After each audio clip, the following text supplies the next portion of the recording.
सांप का छोटा बच्चा गरुड़ को खा जाएगा। अगर भगवान कृपा दृष्टि से देख ले तो है छोटा सा लघु ब्याल खाए गरुड़ को खा जाए। जहां हम बैठे हैं हमको क्या लाभ मिला है, जहां हम जुड़े हैं सुन रहे हैं उसमें हमारी बुद्धि की पवित्रता कितनी हुई है। लाभ देखा जाता है सुमिरन, त्याग, भगवत आकर्षण, ये कितना हमारे अंदर हुआ है, ये हमें देखना है। अगर विरोध ना हो तो भक्ति में रंग नहीं, जब विरोध आवे तो नाच पड़ो कि भक्ति रंग ला रही है। सही संग मिल जाना बड़ा कठिन है, भगवान की कृपा से मिलता है। पर किसी से कोई स्वार्थ की आकांक्षा नहीं, कोई आकांक्षा नहीं, कोई चाह नहीं, सब जीवन सुप्रीति। पर रीति निवाहत अपनी रीति क्या है, सब सोहित निष्कामति। जैसे बड़ाई करने वाला, सम्मान करने वाला, ठीक वैसा ही आपको दिखाई देना चाहिए निंदा करने वाला, अपमान करने वाला। मेरा मन प्रभु को समर्पित है, आप जाए जहां जाए प्रभु संभाले। अपने संबंध को जो मान रहा है, सारी क्रियाएं प्रभु के लिए कर रहा है, हर समय नाम स्मरण कर रहा है, बिल्कुल भगवत प्रेम प्राप्त हो जाएगा, निश्चित भगवत प्राप्ति हो जाएगी। भगवान परिपक्व करते हैं अपने प्रेमी के हृदय को। जहां प्रेम प्रकाशित करना है उसे परिपक्व करते हैं, अपमान दिलाते हैं, प्रेरित करते हैं। सबके उर में वही बैठे हुए हैं। बोले भियस महेश तब ज्ञानी मूढ़ न कोय, जस जही का रघुपत करे तस ताहि क्षण होए, उर पेरक रघुवंश विभूषण। भगवान प्रेरित करते, इसकी निंदा करो, इसकी अवहेलना करो, इसका अपमान करो, फिर देखते हैं अब हृदय में कैसा लगा। बोले ठीक है आगे बढ़ो। फिर दूसरी वार, जैसे एक कांच है, छोटा सा कंकड़ मारो टूट जाएगा, पर जब उसको परिपक्व किया जाता है, ठंडा गरम तो बुलेट प्रूफ हो जाता है, गोली मारो तो नहीं टूटेगा। ऐसे ही भगवान अपने भक्त के हृदय को बुलेट प्रूफ कर देते हैं। वाणी की गोली, अपमान, नाना प्रकार के तिरस्कार, नाना प्रकार के द्वंद्व, सुख दुख, लाभ हानि, मान अपमान, निंदा स्तुति, जन्म मृत्यु, इन सब का प्रभाव नहीं पड़ता उसके हृदय में। जो प्रेमी हृदय होता है, तैयार रहो, आपके हृदय को भगवान ऐसा बनाएंगे किसी भी तरह का कोई द्वंद्व आपको परास्त न कर पावे। प्रेमी जनों का रंग उसी के हृदय में चढ़ता है। कृपा प्रकरण है एक सेवक वाणी में, उसमें दो भाव रखे गए, एक अकृपा और एक कृपा। कृपा प्रकरण में देखिए, जब तीसरी भूमिका आती है कृपा पात्र की, पहली भूमिका है मुख से प्रियालाल के जस का गान, नाम कीर्तन, नाम जपना, और चित्त से आचार्य और आराध्य देव के चरणों में अखंड रति हो जाना, और मन से बार बार उनकी सेवा, उनका सुमिरन, ये सेवा के लिए ही संकल्प पे उठना, ये पहली कृपा है। ये आचार्य गुरुदेव की, इष्ट देव की पहली कृपा है। मुख बरनत हरिवंश, चित्त नाम हरिवंश रति, मन सुमिरन हरिवंश, ये जो कृपा हरिवंश की। फिर दूसरी कृपा, दूसरी भूमिका उदय होती है, सब चराचर जीव से प्रेम का व्यवहार, क्योंकि मेरे प्रभु ही सबके अंदर बैठे हुए हैं। पर किसी से कोई स्वार्थ की आकांक्षा नहीं, कोई आकांक्षा नहीं, कोई चाह नहीं, सब जीवन सुप्रीति। पर रीति निवाहत अपनी रीति क्या है, सब सोहित निष्कामति। कोई किसी से बदले की चाह नहीं, ना द्वेष के बदले की चाह, ना राग के बदले की चाह। वो राग द्वेष से अलग भगवत भाव से सेवा करता हुआ निष्काम। श्रवण कथन परतीति, बस अपनी वाणी जी का गायन, वाणी जी का श्रवण और विश्वास, किसी श्रवण कथन से, नाम वाणी से हमें श्यामा श्याम की प्राप्ति हो जाएगी। श्रवण कथन परतीति, परतीत माने विश्वास, यह जो कृपा हरिवंश की। अब तीसरी भूमिका, शत्रु और मित्र में समान भाव। क्या भक्त का कोई शत्रु होता है क्या? नहीं, भक्त की तरफ से कोई शत्रुता नहीं होती, पर जो तमोगुणी आंतरिक हृदय वाले होते हैं उनको भक्त का यश चुभता है, उनको भक्त की जो उन्नति है भागवतिक वो उनको खाए डालती है। अब वो हर प्रकार से सोचेंगे इसका कैसे पतन करूं, इसका अपयश हो जाए, इसका नाश हो जाए, तो वो शत्रुता का भाव करे। पर आपके हृदय में फर्क नहीं पड़ना चाहिए। ये तीसरी भूमिका हमारे प्रेम रस प्राप्ति की। शत्रु मित्र समझानी, जैसे बड़ाई करने वाला, सम्मान करने वाला, ठीक ठीक वैसा ही आपको दिखाई देना चाहिए निंदा करने वाला, अपमान करने वाला। वैसे तो निंदा करने वाला ज्यादा पूज्य है। क्यों? क्योंकि वो हमारे अशुभों का नाश कर रहा है। निंदा करके, अपमान करके हमारे अशुभों का नाश कर रहा है। वो हमारे जो प्रारब्ध भोग हैं उनको काट रहा है। वो कितना कृपालु है। भगवान उसके अंदर प्रेरणा दे करके हमें परिपक्व कर रहे हैं। इसलिए निंदा करने वाला, अपमान करने वाला, तिरस्कार करने वाला हमारे हृदय में पूज्य भाव होना चाहिए। ये प्रेम प्राप्ति के लिए बहुत जरूरी है। शत्रु मित्र होगा। बड़े बड़े महापुरुषों के जीवन में बड़े बड़े विरोध हुए हैं। अगर विरोध ना हो तो भक्ति में रंग नहीं। जब विरोध आवे तो नाच पड़ो कि भक्ति रंग ला रही है। भगवान विरोध पैदा करवाते हैं। क्यों करवाते हैं? क्योंकि आप उस भूमिका से ऊपर उठे जिससे कोई भी विरोध आपका स्पर्श न कर पावे और आपकी भक्ति अबाध और अखंड बनी रहे। अपमान और मान दोनों को सम मान करके सो। अगर कोई सम्मान कर रहा है तो उसकी मति, अपमान कर रहा है तो उसकी मति। सम्मान और अपमान में दोनों में समान स्थिति होनी चाहिए। शत्रु मित्र सम जानि, मान मान अपमान सम, दुख सुख लाभ न हानि। ना कोई दुख, ना कोई सुख, ना कोई लाभ, ना कोई हानि। हर समय अपने प्रिया प्रीतम के चिंतन में इतना चित्त जोड़े है कि दुख सुख का, लाभ हानि का कोई प्रभाव ही नहीं पड़ रहा। ये तीसरी भूमिका। चौथी भूमिका अब जो है तैयारी हो गई प्रेम रंग रंगने की। तो भगवान ने ऐसा रंग भेजा, ऐसा रंग रंगने वाला मिला दिया जिससे प्रेम रंग से हृदय रंग जाए। बोले नितैक धर्मिन संग, नित्य उसको प्रेमी जनों का संग मिल गया। बड़ा कठिन है, सही संग मिल जाना बड़ा कठिन है। भगवान की कृपा से मिलता है। नहीं तो मिलावट ऐसी प्रपंच की बनी रहती है कि चित्त निर्विकार होकर प्रभु में लगने के लिए अगर तैयारी भी करे तो भी फिसल कर प्रपंच में फंस जाए। नित एक धर्मिन संग, बहुत संग मिले वो संग नहीं। इष्ट मिले अरु मन मिले, मिले भजन रस रीति, तहां निशंक है मिलिए तासों कीजे प्रीति। जहां अपना इष्ट मिले, जहां भजन की रस रीति मिले, जहां अपना मन मिले, ऐसा सत्संग मिल जाए तो बहुत जल्दी प्रेम रंग की प्राप्ति होती है। नित एक धर्मिन संग, जब श्री प्रियालाल के प्रेमी जनों का संग मिला तो नित्य नवीन प्रेम का प्रादुर्भाव होने लगा। नित्य एक धर्मिन संग तो रंग बढ़त नित नित सरस, फिर नित नित प्रेम अभंग। ये जो कृपा हरिवंश की।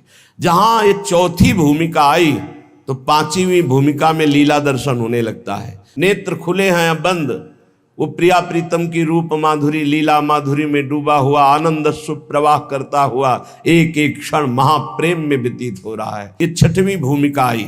क्षण क्षण में उसका रोना हो रहा है, क्षण क्षण में वो प्रियालाल के संग विहरण कर रहा है, क्षण क्षण में उनकी लीलाओं का गायन करके डूब रहा है। छिन छिन बिहरत संग, छिन छिन निरखत प्रेम भरी, छिन जस कहता भंग ये जो कृपा हरिवंश की। सातवीं भूमिका में हर समय प्रिया प्रीतम के साथ रहता है, हर समय। और आठवीं भूमिका जब जागृत होती है तब जो बड़े बड़े ईश्वर कोटि के महापुरुषों के लिए दर्शन पाना दुर्लभ है, उस केली का दर्शन करता है। निरंतर कुंज रंध्रों में लगकर प्रियालाल की अद्भुत केली का वो उपासक अवलोकन करता है, जिसके हृदय में प्रेम जागृत हो जाता है। ये 7 भूमिकाएं बहुत सुंदर प्रेम की श्री सेवक जी महाराज ने वर्णन की।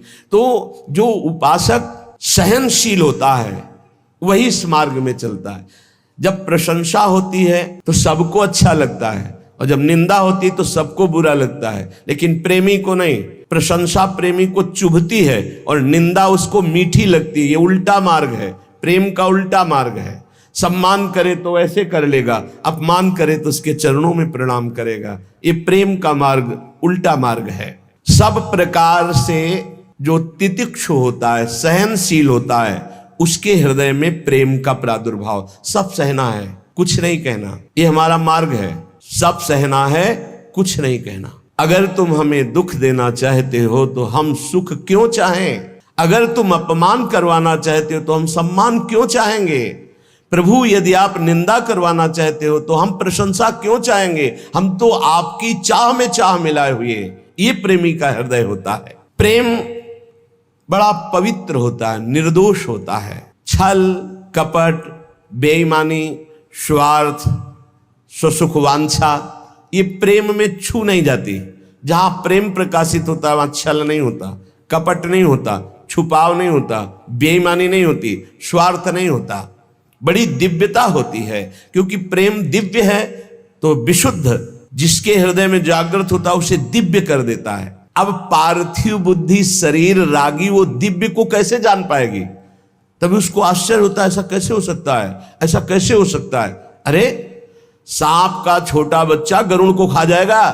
अगर भगवान कृपा दृष्टि से देख ले तो है छोटा सा लघु ब्याल खाए गरुड़ को खा जाए। मस्कई कहीं बिरंची अजय मसकते हीन, ब्रह्मा को मच्छर बना दे, मच्छर को ब्रह्मा बना दे, जड़ को चैतन्य, चैतन्य को जड़, कर तुम अकर तुम अन्यथा कर तुम, सर्व समर्थ प्रभु का प्रेम प्रकट हो गया तो दिव्यता। जब दिव्य प्रेम दिव्य प्रभु की कृपा का प्रभाव होता है तो पार्थिव बुद्धि नहीं समझ पाती। श्री जी की कृपा, लालजू की कृपा, उनकी कृपा का केवल स्वाद। अभी वो कृपा हट जाए तो अभी बोलना की आवाज नहीं निकलेगी। सुई के धागा जहां जानना मुश्किल है वहां अनंत ब्रह्मांड पार कर दे, कर तुम अन्यथा कर तुम हमारा प्रीतम है। भाई समझो, ये माया भगवती ऐसी आंधी चलाएगी कि तुम हमारी बात न पकड़ पाओ, और बाद में देख लेना तुम्हें समझ में आएगा कि क्या हमने खो दिया। अब वो बोलवाना चाहते हैं, मूकम करोति वाचालम पंगुम लंघयते गिरिम यत कृपा तम हम वंदे परमानंद माधवम। वही माधव परमानंद बैठ करके मूक से वाचाल कर दिया। अब इस वाचाल से वो मूक कर दे, उनकी महिमा की बात। अगर उनका है कि दहाड़ो तो अंतिम श्वास तक ऐसे दहाड़ते रहेंगे। भगवान की कृपा से जो दिव्यता आती है वो मानुषिक नहीं होती, उनमें मानुषिक नहीं होती। जब मीरा जी को जहर पिलाया गया तो बोले ऐसा कैसे हो सकता है कि इतने हलाहल जहर से बच जाए। उसको संशय हो गया कि ये वैद्य मिल चुका है मीरा जी से और इसने बनावटी ऐसे जहर बनाया जिससे मीरा मरी नहीं। बुला उस वैद्य को। वैद्य को बुलाया, उसी कटोरे का एक बूंद जे ही चखाया गया, छटपटा के मर गया। मीरा जी की प्रार्थना से पुनः वो जीवित हो गए। कर तुम अकर तुम, भगवान की एक अपार सामर्थ्य है। ये पक्का समझिए, भक्त का यश तभी फैलता है जब जैसे झंडा फहराता है ना तो डंडे पे फहराता है। जितना मजबूत डंडा होगा और लंबा होगा उतना ही झंडा फहराएगा। ये विरोध भाव, ये निंदा, ये तिरस्कार, ये वो डंडा है जिस पे भक्त का झंडा फहराता है। अरे जमाने जोर लगा ले, कितना जोर लगाएगा, भक्त और भगवान का झंडा कभी न झुकने पाएगा। जब भगवान प्रताप प्रकट करते हैं, कौन दो सिर वाला ऐसा पैदा है जो उसका बाल बांका भी कर सके। इसलिए प्रेम मार्ग में चलने पर ना तो भय होनी चाहिए और ना भोग दैन्यता।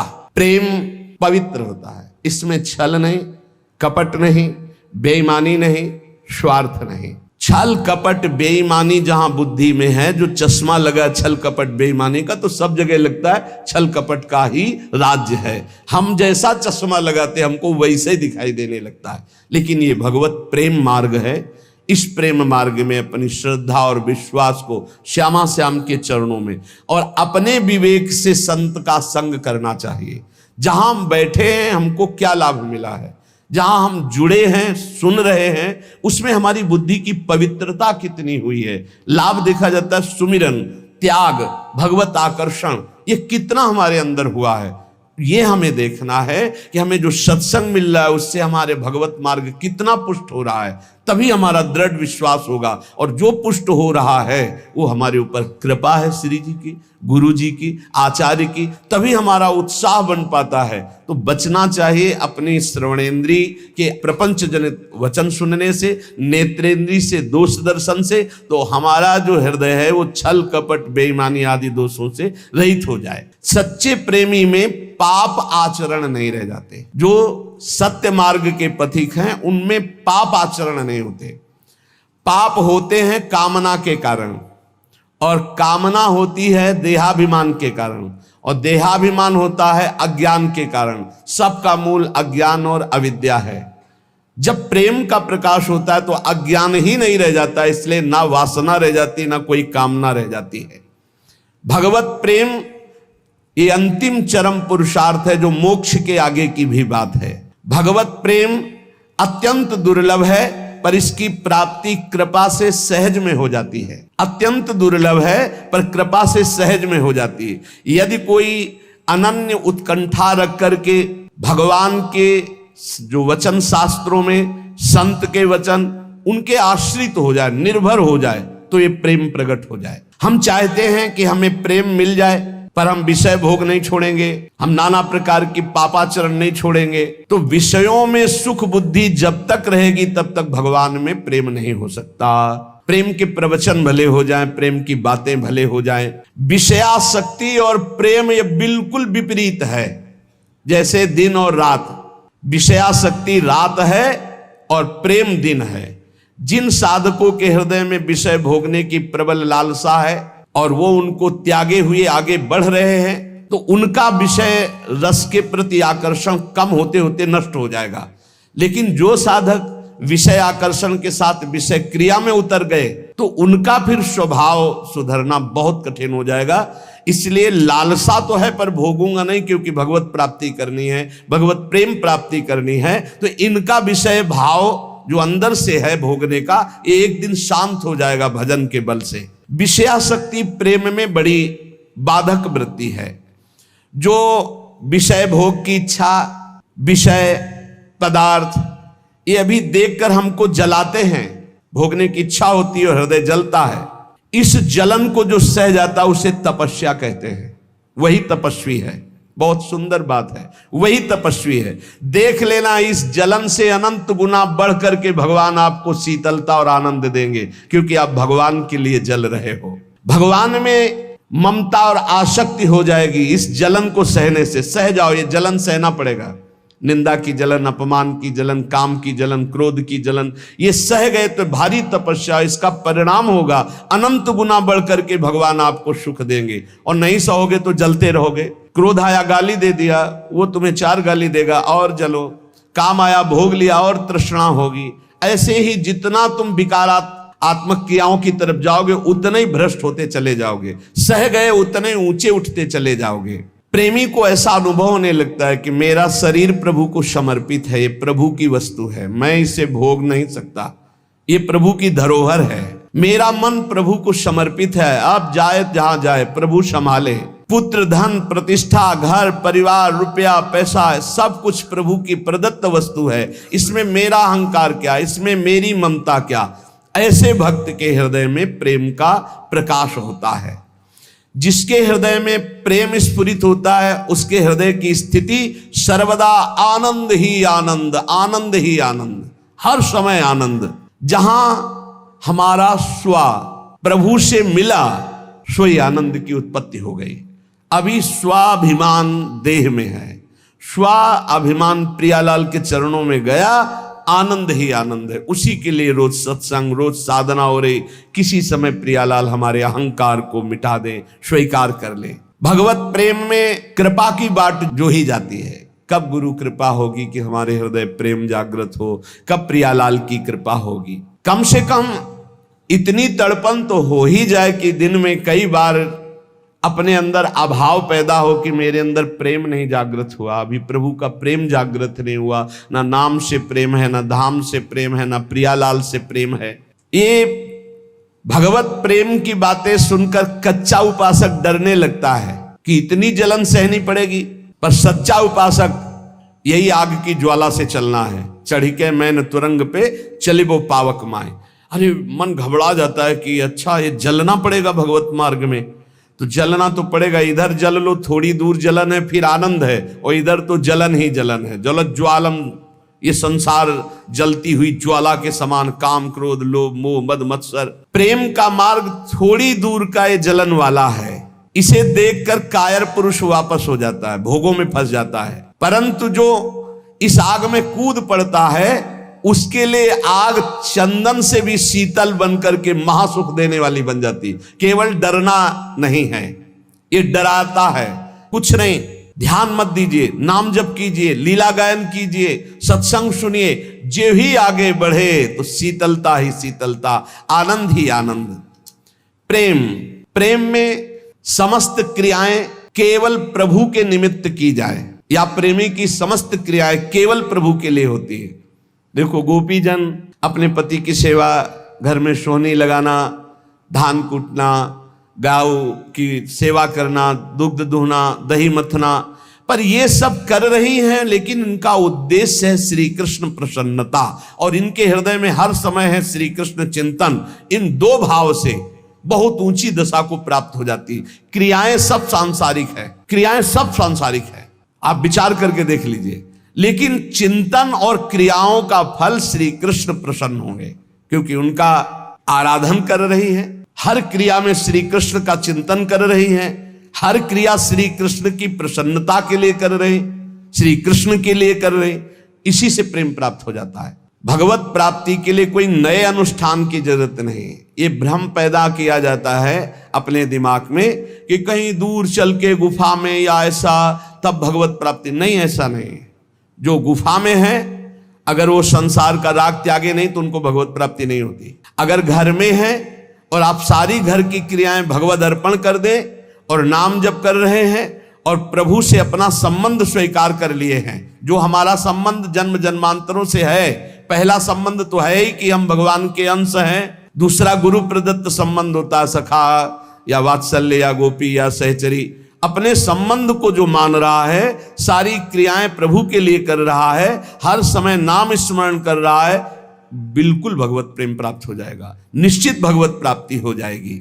कहने की प्रेम में एक बड़ी दिव्यता है। प्रेम में श्रृंगार है पर राग नहीं है, श्रृंगार है पर राग नहीं है। प्रेम में भोग है पर शरीर संयोग नहीं है, बहुत ऊंची बात है। प्रेम में भोग है पर शरीर संयोग नहीं है। प्रेम में श्रृंगार है पर राग नहीं है। प्रेम में आसक्ति है पर अज्ञान नहीं है। प्रेम में वियोग है पर बिछोह नहीं है। प्रेम में क्रंदन है, रोना, पर दुख नहीं है। प्रेम में विरह है पर वेदना नहीं है। प्रेम में सेवा है पर अभिमान नहीं है। प्रेमी को मान भी होता है, मान है पर धैर्य नहीं है, बहुत ऊंची स्थिति। प्रेम में त्याग है पर संन्यास नहीं है। प्रेम में प्रलाप है पर बेहोशी नहीं है। प्रेम में ममता है पर अज्ञान जनित मोह नहीं है। प्रेम में अनुराग है पर कामना नहीं है।